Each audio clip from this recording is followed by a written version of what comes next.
did you know that conscientiousness is one of the #1 predictors of longevity? They did a long-term study, and conscientiousness turned out to be one of the #1 predictors of longevity.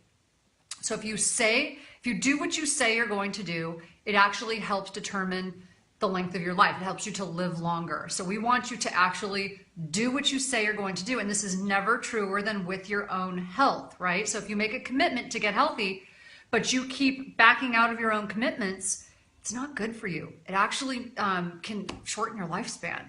So do what you need to do to make sure that you are living up to your commitments to yourself. It's really important. In fact, it's a good idea to adopt a mantra. So I have a mantra to myself that I actually do. Now, I have 2 mantras. One of them is, I am a living example of health and fitness. And I adopted that mantra. I actually came up with that mantra when I was actually not feeling very well, but it really helped to get my mindset in the right place. But another mantra that I have, and actually I came up with this one when I was a brand new nurse in a trauma unit. So I worked in a level A trauma unit, worst of the worst accidents. And I went there straight from school, and I was really book smart. So I'm super book smart, did really well in school. And I thought walking in there, I've got this, right? Only one problem. None of the patients in that unit read my textbooks. Someone didn't send them the memo that I was like a really good student. And when I got there, it was like, I felt like shell shocked.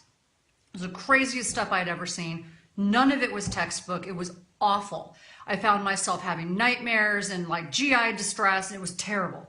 So what would happen is, in order to not just freak out and run out of the unit and get sick, I'd find myself, whenever there was a new trauma, I would find myself doing something to keep myself busy. I'd start picking up the bloody rags on the floor. I'd start cleaning. I'd start so that I'd look busy, so I didn't look stupid. I probably really looked stupid to the people who were experienced, right? But I thought that it was like, okay, I'm just going to clean. I'm going to clean and try to not be noticed because I don't know what the heck to do right now.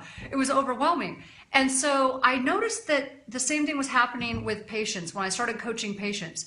When they get overwhelmed, when they don't know what to do, when it feels awkward and new, they start picking up bloody rags, right? They start cleaning up. They find anything to do other than what really needs to be done. And that's digging into the problem.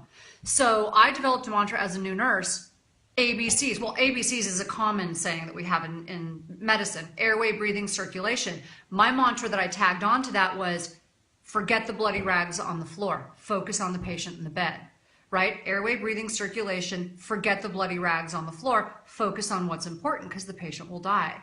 And that really helped me focus, laser sharp focus, because that's how people survive. That's how they do really well.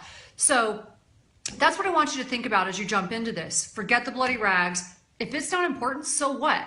It's like when I look at my closet, so what? That's not conscientiousness for me. For me, conscientiousness is living up to my commitments to you as my community. It is living up to my commitments to be healthy, being a good mom, being a good wife. I don't really care about what, my closet not being perfect. So whatever it is for you, live up to that. Find a strategy to do that. Come up with a mantra that will help you stick to it. Thank you, and I hope you have an amazing day.